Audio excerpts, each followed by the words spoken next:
Bonjour, aujourd'hui nous allons parler de l'affaire Khachaturian.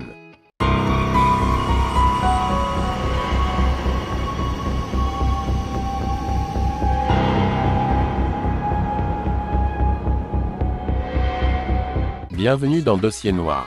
Aujourd'hui, nous plongeons dans l'une des affaires les plus bouleversantes de ces dernières années, un drame familial aux conséquences tragiques.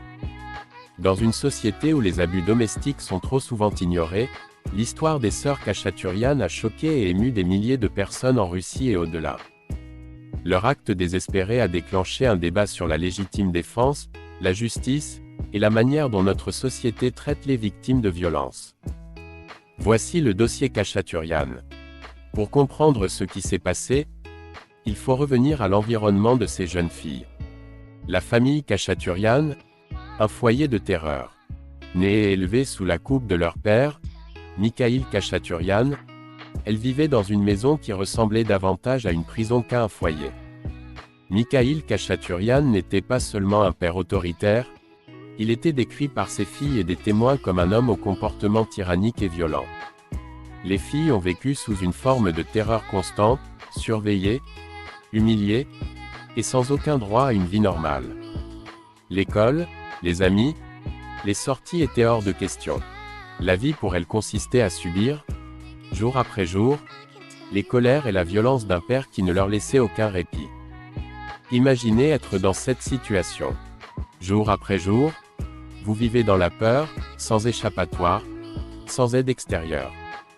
C'est une vie marquée par la souffrance et la résignation. Mais au bout d'un moment, même la résignation peut céder place au désespoir. La nuit du drame, l'acte irréparable. Nous sommes en juillet 2018. Cette nuit-là, les sœurs Khachaturian décident de mettre fin à ce calvaire de manière radicale. Elles savaient qu'elles n'avaient pas d'issue et ont pris une décision qui allait changer leur vie pour toujours. Dans la pénombre de la chambre de leur père, les trois sœurs, après des années d'abus, ont mis fin à ce cauchemar. Ce geste, elles l'ont posé par instinct de survie, par désespoir. Après des années de silence, cette nuit a été le point culminant de leur douleur. Mais peut-on vraiment considérer cet acte comme un meurtre au sens habituel du terme?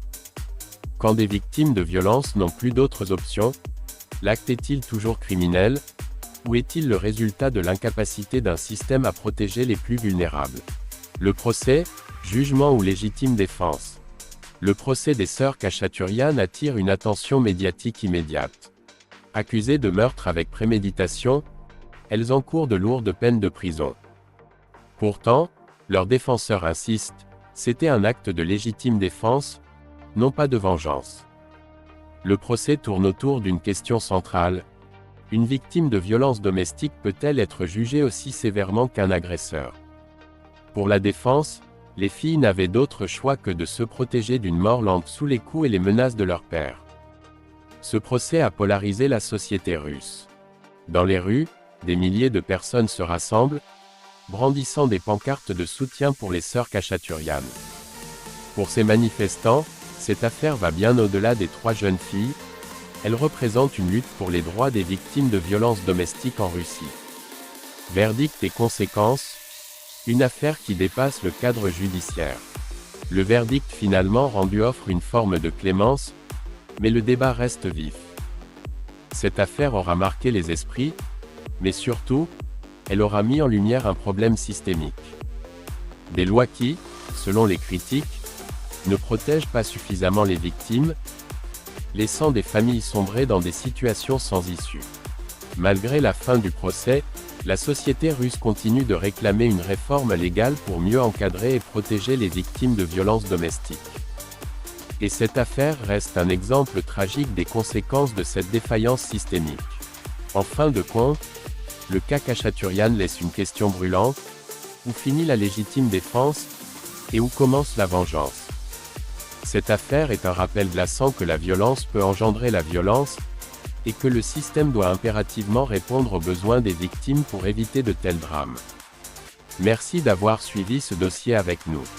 Si cette histoire vous a touché, partagez cette vidéo, laissez un commentaire avec votre avis sur cette affaire.